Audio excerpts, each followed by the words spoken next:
ॐ अज्ञानतिमिरन्धस्य ज्ञानाञ्जनशलाखया चक्षुरुन्मिलितं येन तस्मै श्रीगुरवे नमः। नमो ॐ विष्णुपदाय कृष्णप्रेष्ठाय भूतले श्रीमते भक्तिवेदान्तस्वामिन् इति नामिने। नमस्ते सरस्वती देवे गौरवाणी प्रचारिणे निर्विशेषा शून्यवादी पाश्चात्य देशतारिणे। जय श्री कृष्ण चैतन्य प्रभु नित्यानंदा श्री अद्वैत गदाधर श्रीवासदि गौर भक्तवृंदा। हरे कृष्णा कृष्ण कृष्ण हरे हरे, हरे राम राम राम हरे हरे। हरे कृष्ण। तो पिछली कथा में हम वर्णन कर रहे थे ये पुरोहित जो महाराज नाभि की सभा में है, वो भगवान विष्णु जो सभा में वहां पर प्रकट हुए हैं, उनसे बड़ी महत्वपूर्ण प्रार्थनाएं कर रहे हैं। तो अपनी पिछली प्रार्थना में उन्होंने कहा था कि हे भगवान, हमने ये जो बड़ा महाराज नाभि ने इस बड़े यज्ञ का जो आयोजन किया है, उसके द्वारा ऐसा नहीं है कि आपकी कुछ जरूरत पूरी होती है। आपको इन सब की कोई जरूरत नहीं है, लेकिन हम जो भौतिक इच्छाओं के पीछे भागते हैं, अपनी कुछ इच्छा पूरी करने के लिए हम ये बड़े बड़े यज्ञ वगैरह करवाते हैं। तो ये बड़ा महत्वपूर्ण संदर्भ है, ये बड़ी महत्वपूर्ण बात इन पुरोहितों ने कही है। अगर हम देखें, भगवान वैकुंठ लोक में भगवान की सेवा में सहस्र लक्ष्मी भगवान की सेवा में लगी है। लक्ष्मी सहस्र शत संभ्रम सेव्यमानम गोविंदमादि पुरुषम तमहम भजामि। ब्रह्म संहिता में कहा है कि वैकुंठ लोकों में सहस्र का मतलब है हजारों, तो हजारों लक्ष्मियां भगवान की सेवा में वैकुंठ लोक में लगी है। हम इस भौतिक संसार में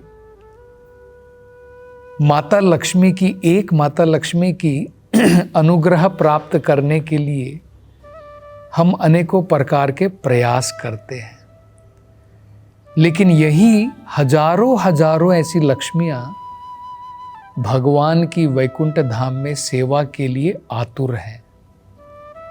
तो मतलब क्या है कि भगवान, उनके पास में सभी प्रकार के ऐश्वर्य हैं। इसलिए भगवान को क्या कहते हैं? ओम पूर्णमदः पूर्णमिदम्। भगवान अपने में पूर्ण है। तो हमारी सेवाओं की, हम जो कुछ भगवान को चढ़ाना चाहते हैं, उनकी भगवान को कोई जरूरत नहीं है, लेकिन भगवान को अर्पण करने से हमारे लिए फायदा है। ये हमें समझना है। भगवान ग्रहण करते हैं, क्योंकि जब हम भगवान को चढ़ाते हैं और अगर भगवान ग्रहण कर लें तो वो हमारे लिए फायदेमंद है। इसी प्रकार से भगवान को बड़े बड़े मंदिरों की कोई जरूरत नहीं है। जैसे उदाहरण के तौर पर अभी अयोध्या में हाल ही में इतने बड़े मंदिर का निर्माण किया गया है। तो भगवान तो सभी लोकों के मालिक हैं। भगवान वैकुंठ लोक के भी मालिक हैं, भगवान इस लोक के भी मालिक हैं। ईशोपनिषद में कहा है ईशावास्यम इदम सर्वम, जो कुछ भी हम देख रहे हैं संसार के अंदर में, यत किंच जगत्याम जगत, जितने भी जगत हैं सब भगवान के ही हैं, वो सब भगवान का ही वैभव है, उनका ही ये सारा ऐश्वर्य है, तो उनको एक बड़े मंदिर की कोई ज़रूरत नहीं है। लेकिन जब हम भगवान के मंदिर बनाने के लिए अपनी तरफ से दान करते हैं, क्योंकि वो धन, जो धन हम अपनी इंद्रिय तृप्ति के लिए प्रयोग करेंगे, जितना ज़्यादा हम अपनी इंद्रिय भोग में लक्ष्मी को लगाएंगे, धन को लगाएंगे, उतना ज़्यादा इस भौतिक संसार में कष्ट भोगेंगे। लेकिन वही धन, वही संपत्ति अगर हम भगवान के मंदिर बनाने के लिए देते हैं, उससे भगवान को कोई फायदा नहीं होने वाला है, क्योंकि भगवान का ही सब कुछ है। भगवान को बड़े मंदिर में रहने की कोई ज़रूरत नहीं है। लेकिन जब कष्ट उठा करके जो धन हमने कमाया है संसार में, उसका प्रयोग हम भगवान की सेवा के लिए करते हैं, हमारा कर्म शुद्ध हो जाता है, हमारा धर्म शुद्ध हो जाता है, हमारा धन भी शुद्ध हो जाता है।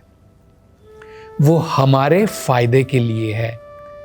यही जो है ये पुरोहित भी बता रहे हैं कि हे भगवान, ये आपके कुछ फायदे के लिए नहीं है, ये हमारे फायदे के लिए है। हम जो बड़े बड़े यज्ञ करवाते हैं, क्योंकि हमारी बहुत सारी भौतिक इच्छाएं होती हैं, उन इच्छा को पूरी करने के लिए हम ये सारे कार्य करते हैं। जैसे महाराज नाभि के बारे में वो कह रहे हैं, क्योंकि उनको एक पुत्र की प्राप्ति करनी है, उस पुत्र की प्राप्ति के हेतु ये बड़ा यज्ञ जो है महाराज नाभि ने करवाया है। और आगे बड़े सुंदर अक्षरों में देखिए क्या कहते, वो कहते हैं गुण गण कथना परिगुणिता। वो कह रहे हैं कि हे भगवान, आप जो इस सभा के अंदर में प्रकट हुए हैं व्यक्तिगत रूप से, हम उसके बहुत आभारी हैं, क्योंकि भगवान को व्यक्तिगत रूप से प्रकट होने की उस सभा में कोई जरूरत ही नहीं थी, लेकिन फिर भी भगवान व्यक्तिगत रूप से प्रकट हुए हैं। ये बड़ा आभार जो है वो व्यक्त कर रहे हैं ये पुरोहित। और देखिए उसका क्या कारण बता रहे, क्योंकि हम हो सकता है हम ये विचार करें कि नहीं, महाराज नाभि ने बड़े शुद्ध हृदय के साथ में भगवान से प्रार्थना की थी, वो अमल थे, निर्मल थे, बड़े श्रद्धा के साथ में उन्होंने भगवान की उपासना की थी, तो इसलिए भगवान प्रकट हुए। लेकिन ये पुरोहित यहाँ पर कह रहे हैं कि ऐसा कोई जरूरी नहीं है। बड़े बड़े संत, साधु, महात्मा जो निर्मल हो चुके हैं अपने जीवन में, जो सदैव आपके गुणगान में लगे हुए हैं, उनके लिए भी कोई जरूरी नहीं है कि आप वहाँ पर प्रकट हों व्यक्तिगत रूप में, कोई जरूरी नहीं है। मतलब क्या है, बड़े बड़े महात्माओं के लिए भी भगवान का व्यक्तिगत रूप में प्रकट होना अत्यंत दुर्लभ है। तो इसलिए देखिए क्या शब्द कह रहे हैं वो, गुण गण कथना परिगुणिता, कि भगवान के जो महात्मा गण होते हैं, शुद्ध भक्त गण होते हैं, ये क्या करते हैं, गुण गण कथना परिगुणिता, मतलब हमेशा 24 घंटे भगवान के गुणगान में लगे रहते हैं। लेकिन फिर भी ऐसा कोई जरूरी नहीं है कि आप वहाँ पर व्यक्तिगत रूप में प्रकट हों, कोई जरूरी नहीं है। आप फिर भी दुर्लभ हैं। और ये महात्मागण कौन है? वो कहते हैं अशेष मलानाम। इन्होंने आपकी भक्ति करके असंख्य, अशेष मतलब अनलिमिटेड, मला नाम का मतलब होता है गंदगियां। हमारे मन में असंख्य गंदगियां भरी हुई हैं।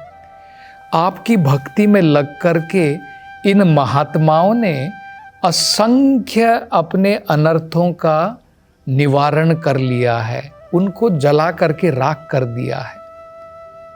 लेकिन फिर भी कोई जरूरी नहीं है कि आप वहां पर व्यक्तिगत रूप से प्रकट हो। और कहते हैं ज्ञान अनल असंग निशिता।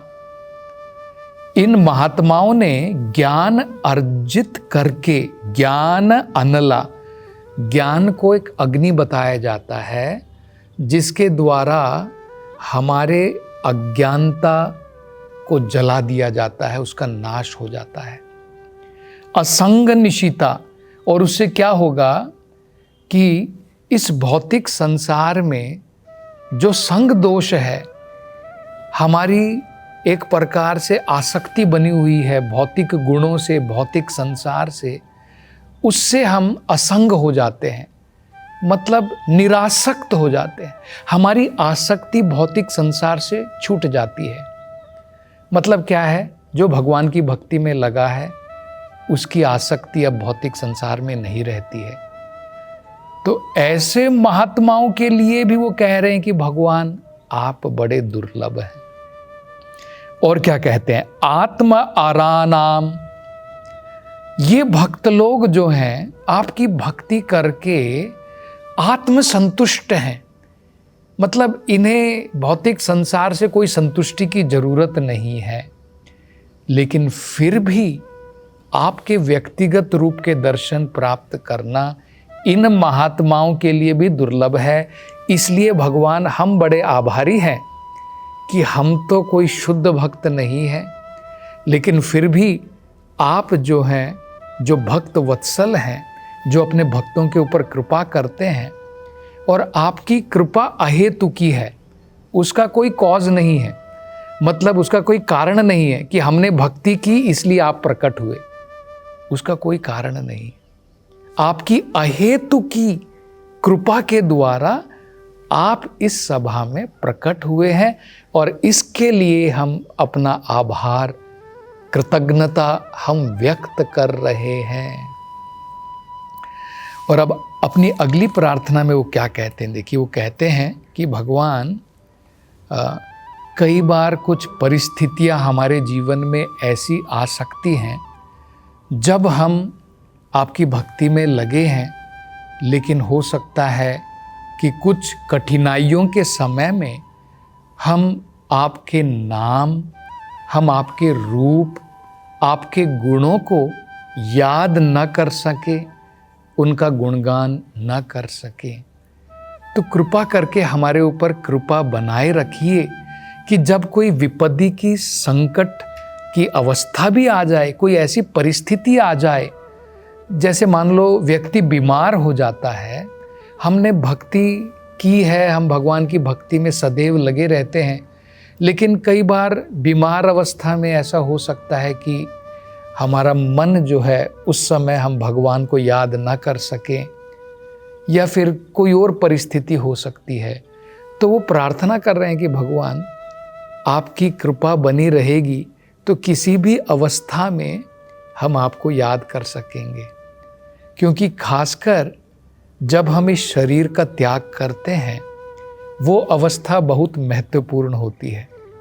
अगर हम भगवान को याद कर सके, अंते नारायण स्मृति ही, इस जीवन के अंत में अगर हम भगवान नारायण को याद कर सकें तो हम इस भौतिक संसार के बंधनों से छूट पाएंगे, हम भगवत धाम में प्रवेश कर पाएंगे।